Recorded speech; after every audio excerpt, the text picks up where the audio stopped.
Hola hermanos y amigos de la continuación de la Iglesia de Dios. Presento en pantalla 2 Corintios capítulo 3 versos 4 al 9.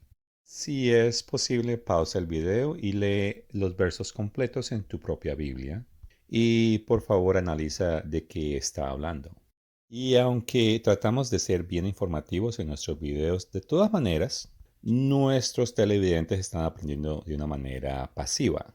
Pero pausan el video para sencillamente leer algo y analizar y hacer unas preguntas personales ayuda a la persona que sea un poco más activa en el aprendizaje. Y bueno, este verso está hablando de que nuestra competencia no proviene de nosotros mismos, sino dependemos en Dios y eso es a través de Cristo. Y continúo leyendo el verso 6, el cual asimismo nos hizo ministros competentes de un nuevo pacto, no de la letra, sino del espíritu, porque la letra mata, mas el espíritu vivifica. Y si el ministerio de muerte, grabado con letras en piedras, fue con gloria, tanto que los hijos de Israel no pudieron fijar la vista en el rostro de Moisés, y de ahí brinco al verso 9, porque si el ministerio de condenación fue con gloria, mucho más abundará la gloria en el ministerio de justificación. Ahora voy a leer una interpretación errónea de lo que se enseña concerniente esos versos que acabo de leer. Y dice, aquí se hace referencia a un código que fue grabado con letras en piedras y se dice que los hijos de Israel no podían fijar la vista en el rostro de Moisés cuando les fue entregado. ¿Qué describió esto? Éxodo 34:1 muestra que se trata de la entrega de los 10 mandamientos. Estos fueron los mandamientos grabados en piedra. Obviamente, estos estarán incluidos en lo que la escritura dice aquí que deberían ser abolidos. Y bueno, no son pocos, son muchas personas las cuales creen algo similar a esto o esto mismo que acabé de leer, esta opinión, la cual está errada. Y el que enseña de acuerdo a este texto es una persona que está enseñando mentiras. Y no importa qué tan sincero y qué tanto sacrificio haya hecho en su vida en el nombre de Cristo, esa persona o grupo son falsos maestros. Presento de nuevo los versos de una manera resumida y quiero hablar dos puntos. Primero, y haré más referencia de esto con escrituras, es que hubo un cambio con respecto al ministerio levítico y sus sacrificios animales. Eso sí hubo un cambio y hablaré de eso pronto.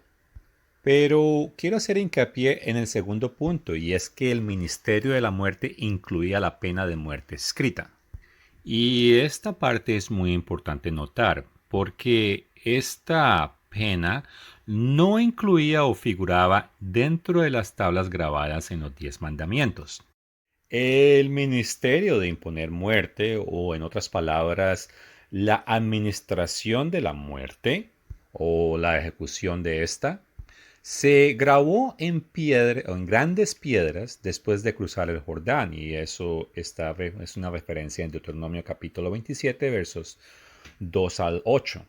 Y es que cuando se trataba de grabar las inscripciones de las leyes, los mandamientos, los estatutos y los juicios, como un ejemplo sería Deuteronomio 26, versos 16 al 18, esto básicamente se hacía en grandes piedras, las cuales se cubrían con una especie de yeso blanco para poder escribir en ellas.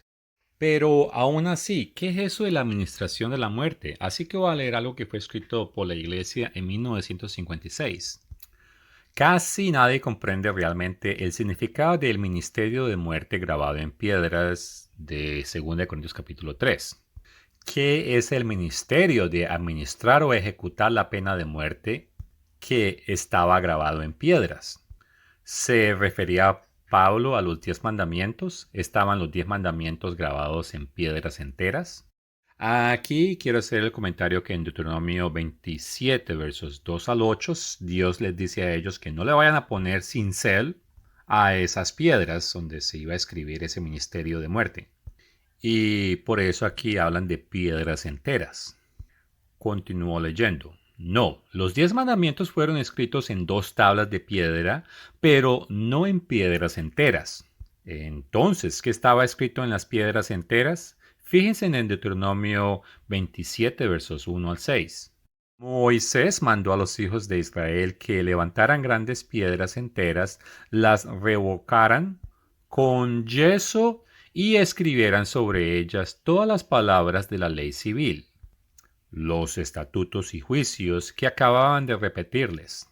Estos estatutos y juicios basados en los 10 mandamientos son justos, de acuerdo al Salmo 119, versos 7 y 8, y es obviamente pecado quebrantarlos. El Código Civil incluía la administración de la pena de muerte por quebrantar estas leyes.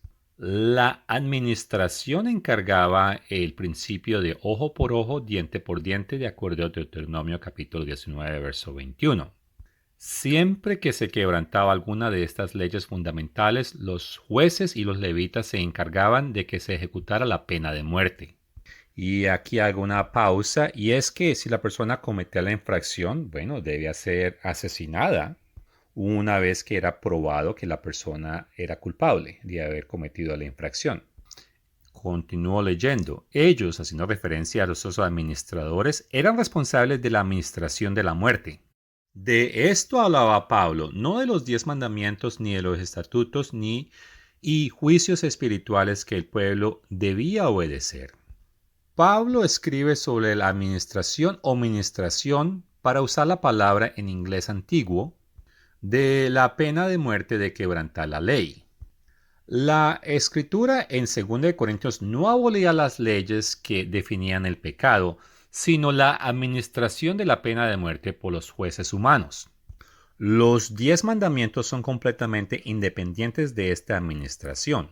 Los 10 mandamientos son leyes espirituales que perduran para siempre, de acuerdo a Salmos 111, versos 7 y 8.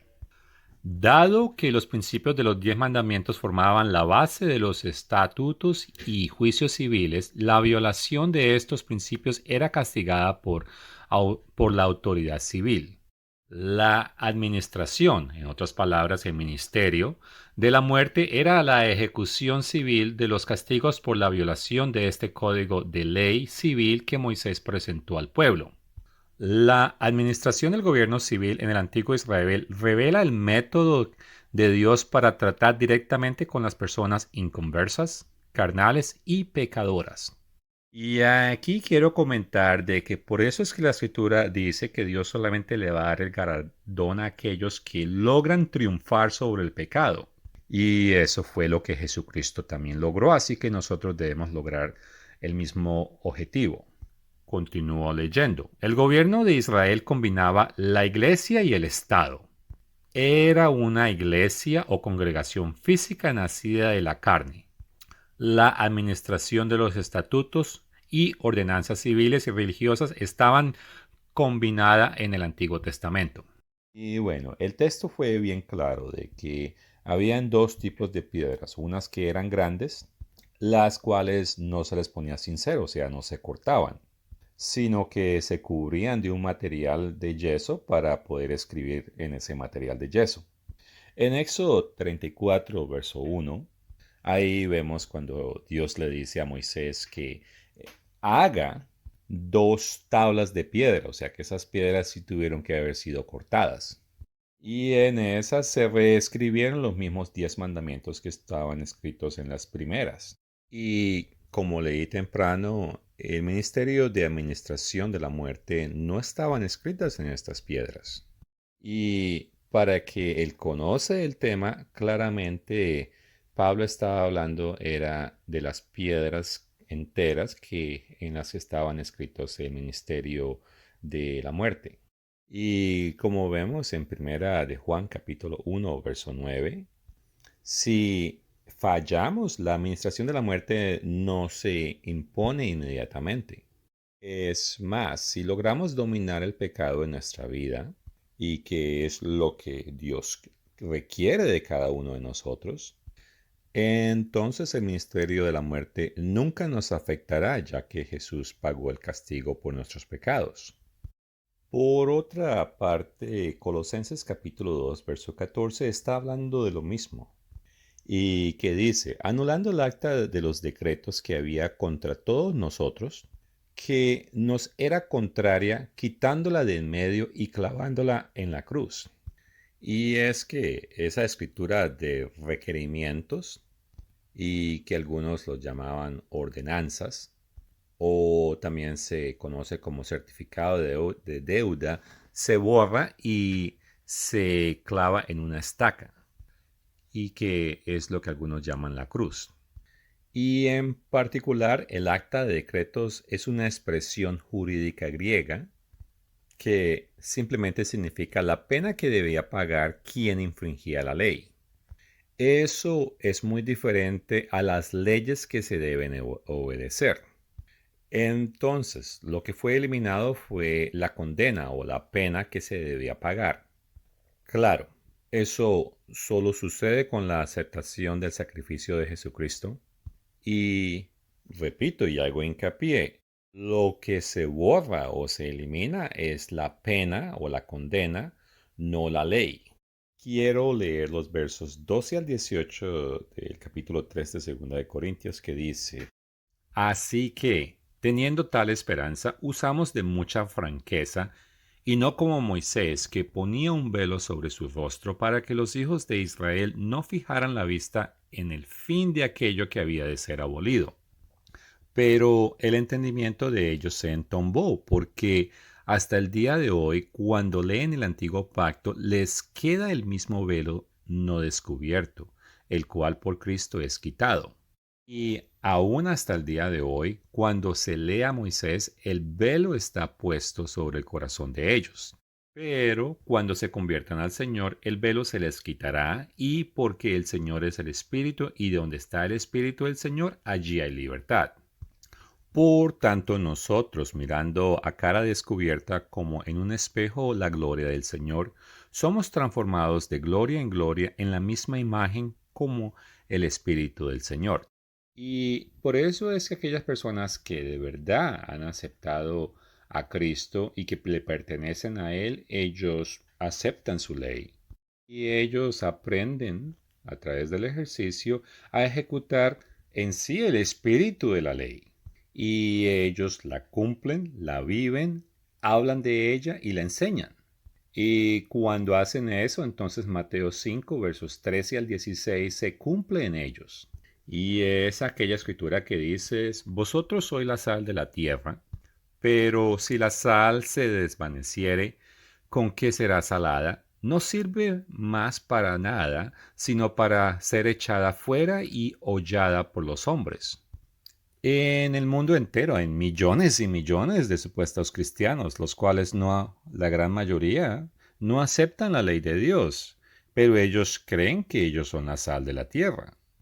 Pero si ellos no están dispuestos a aceptar todas las condiciones del pacto y que incluye seguir toda la ley de Dios, eso significa que aún con buenas intenciones, ellos no son la sal de la tierra.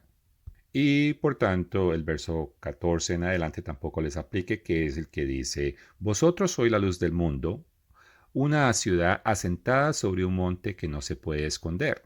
Es muy importante tener en cuenta Isaías capítulo 8, verso 20 cuando se leen estos versos. Y es ese verso sencillo que dice, y a la ley y al testimonio. Si no dicen conforme a esto, es porque no les ha amanecido, o sea que todavía están en tinieblas. Continúo leyendo el verso 15.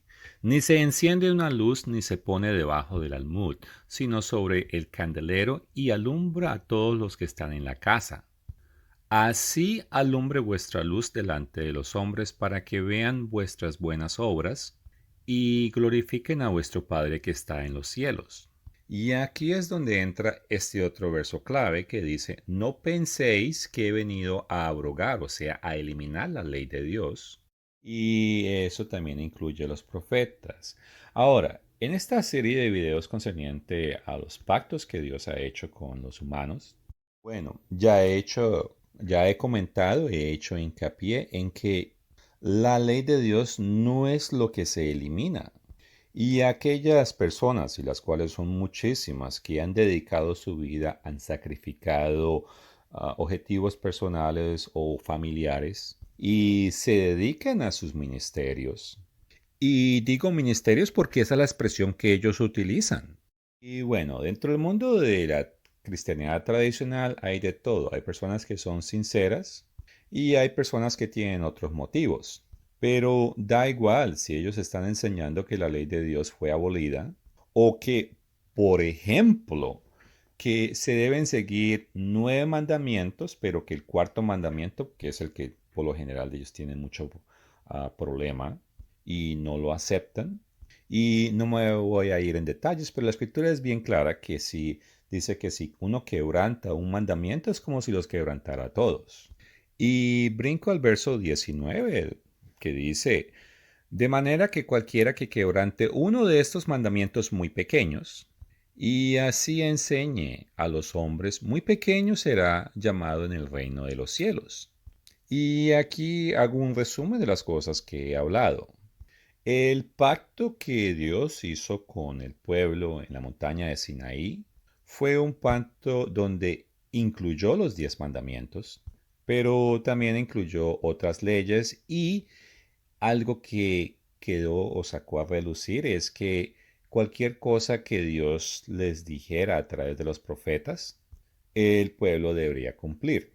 Y dentro de esas cosas incluían estatutos y otras cosas. Todas esas eran las condiciones para establecer una relación donde Dios o la gente podía llamarlo a él Dios y él los aceptaba como su pueblo. Y el problema no eran las leyes, sino era el corazón de la gente. Así que se necesitaba un nuevo pacto para reparar o corregir el problema de la raíz, que era un problema espiritual. Y si nosotros nos arrepentimos y nos comprometemos a seguir la ley de Dios y se lo probamos con obediencia, entonces Él nos da el Espíritu Santo y el cual nos da la capacidad para que nosotros a través del ejercicio o la práctica de santidad finalmente podremos lograr ser como Jesucristo es y podremos triunfar en contra del pecado. Ahora, en la montaña de Sinaí, Dios prácticamente se dio un cheque en blanco porque Él le dijo al pueblo, bueno, aquí están estas leyes, están estos estatutos, ustedes los van a hacer, pero también en adición cualquier cosa que yo les dé y les ordene. Y cientos de años pasaron, después vino Jesucristo, que es otro profeta, o sea, otro mensajero de Dios, y nos dio otras órdenes adicionales como debemos bautizarnos. Y si queremos el Espíritu Santo, además de la obediencia, debemos someternos a la imposición de las manos. Pero hoy en día tenemos personas en la cristiandad tradicional que algunos dicen, eso del bautismo, eso no es necesario, lo que importa es el corazón. Tener imposición de manos, ¿eso para qué? Lo que importa es ser bautizado del Espíritu Santo. Algunos argumentan así. O hablan en contra de los 10 mandamientos. Dicen los 10 mandamientos no son necesarios porque en total uno es inspirado del corazón para amar y eso es lo que importa. Y en su filosofía, porque ya ahí es una filosofía, ya eso no es una enseñanza que viene de Dios. El todo es que ellos, inclusive a los que son bien sinceros, consciente o inconscientemente, ellos terminan violando estas advertencias que están escritas aquí. Y todo porque sencillamente ellos no entienden que lo que se clavó en el madero es la ordenanza de condenación. Y con todo esto dicho, regreso a 2 Corintios capítulo 3, esta vez el verso 6. Y es donde dice que nosotros hoy en día somos ministros del nuevo pacto. No del pacto que tenía aquellas letras que hablaban de condenación o castigo por violar las leyes de Dios, sino somos ministros de un nuevo pacto del Espíritu. Y si hemos recibido el Espíritu de Dios y lo retenemos correctamente y lo utilizamos para dominar completamente el pecado en nuestra vida. Y no tenemos que sentarnos a tratar de definir qué es lo que es pecado porque tenemos la ley. Y debemos buscar obedecerla a la perfección porque eso es lo que Dios quiere que nosotros logremos, que seamos perfectos como Él es perfecto. Y eso no es para justificación. Y digo eso porque hay personas que cuando escuchan hablar de la ley, ellos creen que esa persona está tratando de decir que la justificación viene a través de la ley. Y obviamente eso no es. Justificación viene a través de la fe. Pero no es cualquier fe, es una fe que cuenta con dos componentes. Uno de ellos es creer en todas las cosas que Dios nos ha dado. Y el segundo componente es que nosotros pongamos en efecto, en marcha, y obedezcamos a aquellas cosas que Él nos ha permitido conocer. Y Él quiere que nosotros aprendamos obediencia a la perfección.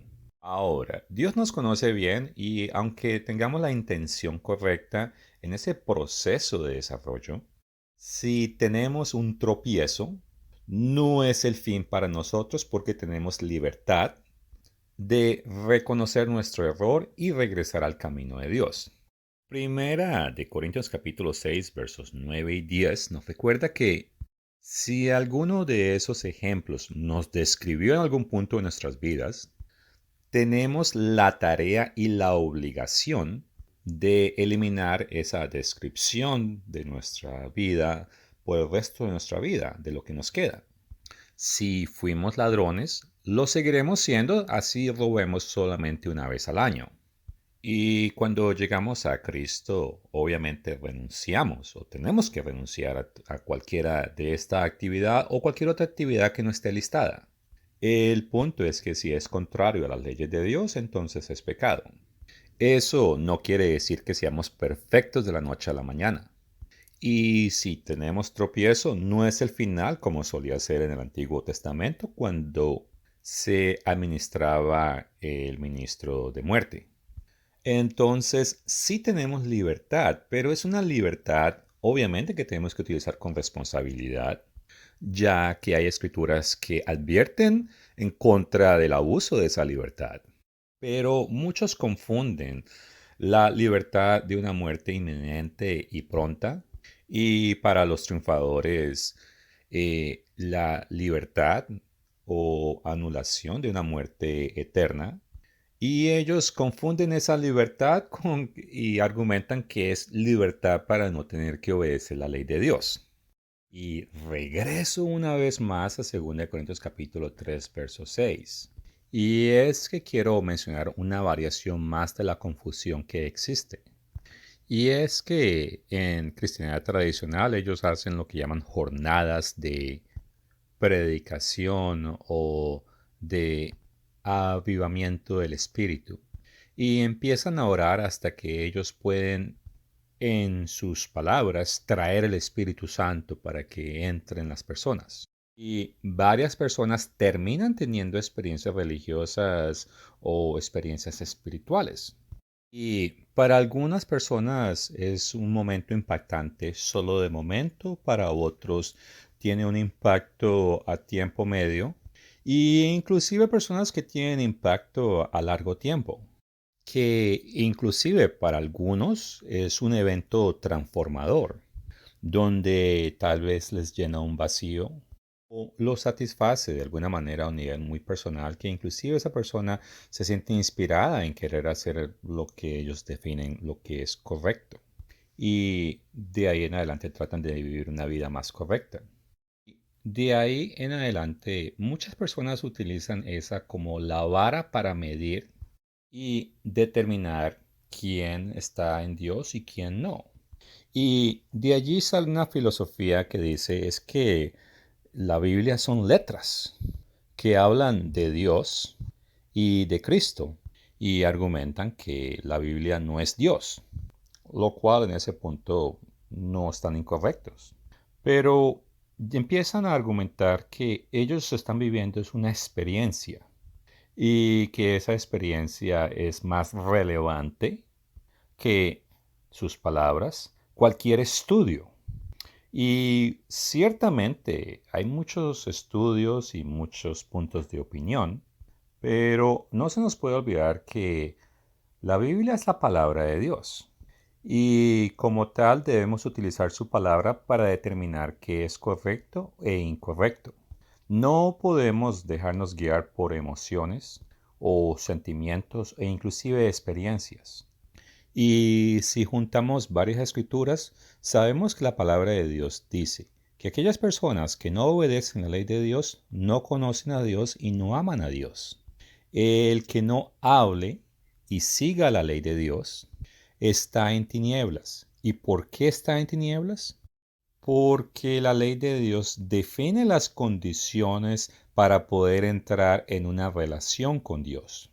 Si tratamos de obedecer unas cosas pero omitimos otras, las cuales las vemos como mandamientos menores, eso es irrelevante. Dios ya estableció a través de sus pactos las condiciones que nosotros debemos cumplir para poder entrar en una relación con Él. Y si queremos entrar en pacto con Él, debemos arrepentirnos y aceptar todas las condiciones. Si nos sentimos avergonzados e inclusive tenemos remordimiento y empezamos a orar, y inclusive entra un espíritu que nos hace sentir bien y nos da una experiencia, y esto es una realidad que le sucede a mucha gente. Eso no quiere decir que Dios hizo una excepción por esa persona. Un pacto es un contrato. Y el contrato que Dios tiene para establecer con nosotros tiene ciertas condiciones. Y cuando estamos dispuestos a aceptarlas y a entregarnos a esas condiciones, o sea, significa que ahí estamos en un arrepentimiento total y hemos aceptado y le hemos creído a Dios tanto las cosas mayores como las cosas menores. ¿Qué es una cosa mayor? Obviamente aceptar y querer a Dios sobre todas las cosas. Ahora, ¿qué sería una cosa menor? Bueno, muchas personas pensarían que el bautismo es una cosa menor. Lo relevante de esta conversación es que tenemos que aceptar todas las cosas que Dios quiere que nosotros hagamos, que las pongamos en marcha. Y cuando estamos dispuestos a hacer eso, entonces podemos entrar en pacto. Pero ¿cómo es eso que personas están teniendo experiencias religiosas y experiencias espirituales y lo que ellos llaman recibir el Espíritu Santo, cuando muchos ni siquiera están dispuestos a aceptar algo tan sencillo como el bautismo? Si ellos no están dispuestos a obedecer en cosas menores, ¿cómo van a obedecer en cosas mayores? Ahora, hablando de experiencias religiosas, brevemente presento Hechos 16, versos 16 al 18. Aquí es donde se habla de que una muchacha tenía un espíritu adivinador, y cuando conoció a Pablo y otros que estaban con él, esta muchacha comenzó a decir algo que era muy bueno, diciendo estos hombres son siervos del mismísimo Dios y que estos anuncian el camino de salvación. Pero bueno, parece que lo decía tan seguido que pues Pablo se cansó y en el verso 18 volteó y le ordenó al espíritu que saliera de aquella chica. Y bueno, la escritura es bien clara que debemos probar los espíritus. Y una vez más, utilizamos la palabra de Dios para probarlos. Y si alguien que dice estar lleno del Espíritu de Dios, así haya tenido una experiencia transformadora y positiva en su vida, pero esa persona no habla ni obedece la ley de Dios, ni tampoco enseña a otros a seguir la ley de Dios, ¿es ese espíritu que está dentro de esa persona el Espíritu de Dios? ¿Cómo es posible que alguien que tiene el Espíritu de Dios, o al menos dice tenerlo, no acepte, no enseñe y no practique día a día la ley de Dios? Bueno, ahora quiero expandir más acerca del segundo punto, que era el sacerdocio. Y Jesucristo reemplazó a los descendientes de Aarón en el oficio del sacerdocio. Eso no quiere decir que lo abolió, pero sí se necesitaban unas modificaciones a las leyes relativas a ese cargo. Los sacerdotes, quienes eran descendientes de Aarón, eran temporales y ellos no llevaban a la perfección. Pero ahora Jesucristo es nuestro sumo sacerdote permanente. Así que sacerdote todavía hay. Y por lo tanto la ley de Dios sigue aplicable. Eso sí, ahora es según el Espíritu, pero de la misma letra, pero más precisa del texto original, porque ahora se trata de la raíz. Y es que las reglas o las leyes de Dios son espirituales. Por eso Hebreos 7, versos 12 al 16 dice, porque cambiando el sacerdocio, necesario es que haya también cambio de la ley. Y aquel de quien se dice esto es de otra tribu, de la cual nadie sirvió en el altar. Y bueno, Jesucristo vino de la tribu de Judá y de Judá no iban a venir ningún sacerdocio. Y el verso 15 nos enseña que Jesucristo viene de otro linaje de sacerdocios que es del orden de Melquisedec. Y bueno, nuestro nuevo sacerdote, él no fue ordenado a través de una ley del mandamiento concerniente a la descendencia, sino según de acuerdo a un poder de una vida indestructible. Y es que el nuevo pacto trata es con transformar el corazón. Y es que el espíritu de la ley prevalece sobre la letra, con el entendimiento que el espíritu de la letra representa fidelmente la intención original por la cual se creó cualquier ley en particular. Eso significa, por ejemplo, el cuarto mandamiento, que es guardar el día de descanso, y si es descansar, tuvo un origen espiritual y sabemos que la palabra cuando creó o terminó de crearnos a nosotros, descansó y así creó el día de descanso. Ahora, en el nuevo pacto hay dos principios muy importantes. En primero, que es el énfasis donde está escrita esa ley y que es en el corazón de aquellos quien Dios llama. Y segundo, los principios básicos y la intención y el propósito de la ley siguen vigentes. Por eso Santiago en el capítulo 1, verso 25 dice esto. Mas el que mira atentamente en la perfecta ley, la de la libertad, y persevera en ella, no siendo oidor olvidadizo, sino hacedor de la obra, éste será bienaventurado en lo que hace. De allí paso a Santiago capítulo 2 versos 8 al 12. Y leo pedacitos. Si en verdad cumplís la ley real, pero si haces acepción de personas, cometéis pecados.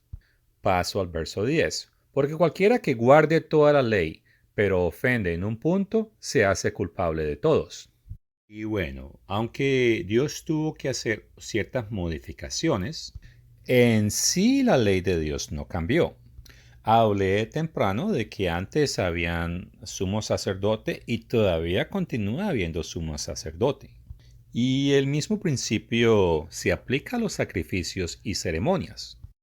Y me explico. En el pasado habían los sacrificios de los animales que eran meramente simbólicos, hasta que vino el sacrificio real y ese fue un sacrificio permanente que fue el que hizo Jesucristo y para eso se requirió un ajuste de la ley.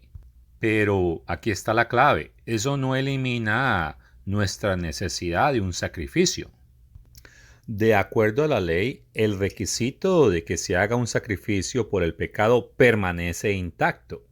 Y bueno, de acuerdo a Hebreos 10:4 nos asegura de que, bueno, con animales no se podía eliminar el pecado o borrar el pecado. Y pasando a Hebreos 10, versos 10 al 14, con énfasis en el verso 12, dice que Jesucristo, haciendo un solo sacrificio, lo hizo para siempre. Entonces, como aseguré hace unos momentos, era necesario hacer ciertos cambios en la ley para modificar y que se acoplara y así ponerla al día. Pero la ley de Dios no ha sido abolida por el nuevo pacto. Eso sí, contiene importantes revisiones que dan cabida a mejores promesas. Y eso es debido a que Dios le da el Espíritu a sus seguidores para que comprendan y puedan discernir adecuadamente la intención de la ley en los contextos legítimos del nuevo pacto. Por eso el verso dice que nos hizo ministros competentes de un nuevo pacto, no de la letra, sino del espíritu. Y es que el enfoque principal del ministerio del sacerdocio, del pacto de Sinaí, era recordarle al pueblo constantemente que Dios condena el mal y por lo tanto condena a los malhechores. Pero el nuevo pacto está desenfocado en llevar a los pecadores a un entendimiento sincero y de esa manera puedan cambiar, o sea, arrepentirse y así de esa manera escapar la condenación del juicio. Y aquí brevemente cito Hechos 17, versos 30 al 31. Ahora, el pacto de Sinaí en sí no era malo porque pues era glorioso. Pero el nuevo pacto es mejor que el antiguo, ya que en cuestión de perdón ofrece un perdón eterno y por lo tanto vida eterna. No es un perdón simbólico y temporal y por lo tanto solo recibir bendiciones físicas. Y bueno, en general ese tema ha causado mucha confusión. Y hay muchas personas que sinceramente invierten mucho de su ser y su tiempo e inclusive ellos mismos dicen que la Biblia es la palabra de Dios. Pero directa o indirectamente ellos afirman que el nuevo pacto anula la ley de Dios. Pero esa ideología no es compatible con la palabra de Dios. Segunda de Timoteo capítulo 2, verso 15, nos instruye que no debemos enfocarnos sea en experiencias o sentimientos para aprobarnos ante Dios, pero que debemos utilizar la palabra de verdad. Y Lucas capítulo 4, verso 4 dice que debemos poner atención a toda palabra de Dios. Y hay escrituras que dicen que el Espíritu trae gozo y trae tranquilidad y paz. Pero ese no es el límite. Y aparentemente hay espíritus que pueden hacer personas sentir esas cosas. Pero así como está esa escritura, también está Isaías capítulo 8, verso 20. Y todas las escrituras están del mismo lado de la calle. Ellas no se contradicen. Pero si queremos ser aprobados ante Dios, tenemos que utilizar todas las escrituras. Si abrimos la Biblia en el Nuevo Testamento y vemos que estamos aplicando algunas de esas cosas o muchas de esas cosas y nos sentimos bien y seguros, eso no es suficiente. Y es que es toda, no parte de la palabra de Dios. O sea que inclusive aplicar la palabra de Dios al 80% no es suficiente. Debemos utilizar todas las escrituras y utilizarlas, solo la escritura, como la vara para medir y probar que lo que nosotros hemos aceptado y hemos creído de verdad viene de Dios o proviene de Dios. Y aquí concluyo el video. Gracias por su tiempo.